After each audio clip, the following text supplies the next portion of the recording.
Good morning. Today we look at chapter 4 of the book of Hebrews.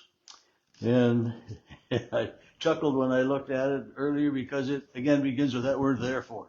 And in this Bible I'm looking at, I have that underlined. I think I underlined the word therefore every time I see it in many of my Bibles, um, because it always reminds us of what's happened before this, now the result. And he's talking about here again the result of the eternal rest, and he uses the image of the Israelites that left Egypt, didn't come to the promised land, the eternal rest, the first land that Joshua led them to, wasn't, the promised land. And, but he says the promise of eternal rest is still open, and it's available for you and for me, for all who believe in Jesus Christ. And so he says the promise is open. I mean, God's promise is there and it's valid. It's still a promise to each and every one. So he says, let us take care that none of you would fail to reach it. And again, that is just a reminder that to hear the word, to believe and to trust the word. I mean, and this is the writer's idea here is that we need to continue to preach and to teach and to witness to the resurrection of Jesus Christ, and then to preach that Jesus is the Messiah. And when we teach that, when we preach that, and when we believe that, we will have that promise of eternal rest. And it's just, I mean, so here, like last Sunday was All Saints Day, or All Saints Sunday rather. November 1st is All Saints Day, but this eternal rest, is that resurrection, that promise of life everlasting. But he also talks in here about the Sabbath rest. He gets in here and he says, and God rested on the seventh day from all of his works. And it's a reminder for us that we need to take care of ourselves. This Sabbath rest. I mean, as a pastor, I mean, we work Sunday mornings, right? Or sometimes more than just Sunday morning. But so, I mean, when do you take a Sabbath rest? Well, you take another day off, or you take time that way. But within all of this too, it doesn't absolutely condemn us from working on the Sunday, but to take a Sabbath, to take a day of rejuvenation, and God did it on the seventh day, which would be our Saturday. Well, many times Saturday is a part of the weekend or the traditional weekend, but not too many people have the traditional Saturday Sunday weekends anymore, because of just job structuring and businesses and every place being open on Sundays. And I think about this Sabbath rest as well, that how many people go to worship on Sunday morning and then you go out to eat, because don't want to cook or do this because you're resting. Well, those people are working. I mean, you're taking your Sabbath rest, but someone else is having to work so that you can. And so it all works out that way. But it's a reminder for us that we need time for ourselves, that we need time to rejuvenate, and that God modeled that for us. I mean, we trust that God is all-knowing, all-powerful, present all everywhere. And I mean, so how and when does God rest? I mean, and that's something we don't need to worry about, really. But in the creation, God rested. And it's a reminder for us of how we should live our lives. And that we hear the Word of God, we hear the laws of God, and we know that we, again, don't follow them completely and perfectly, but that Jesus fulfilled them for us.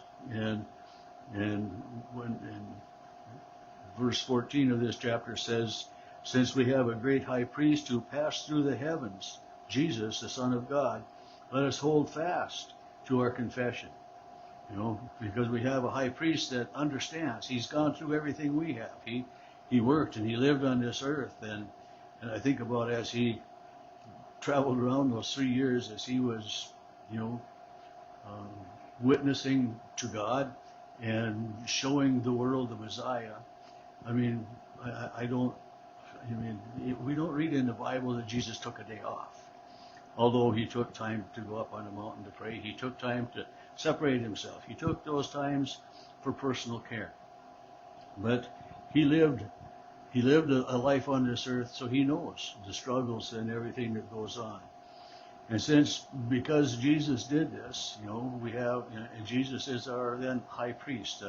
And the high priest was the one who offered the sacrifices on a yearly basis. And it's when Zechariah, John the Baptist's dad, was the high priest and went behind the curtain to do the high priestly duties, when he had a visitation telling him that, his wife Elizabeth would have a son.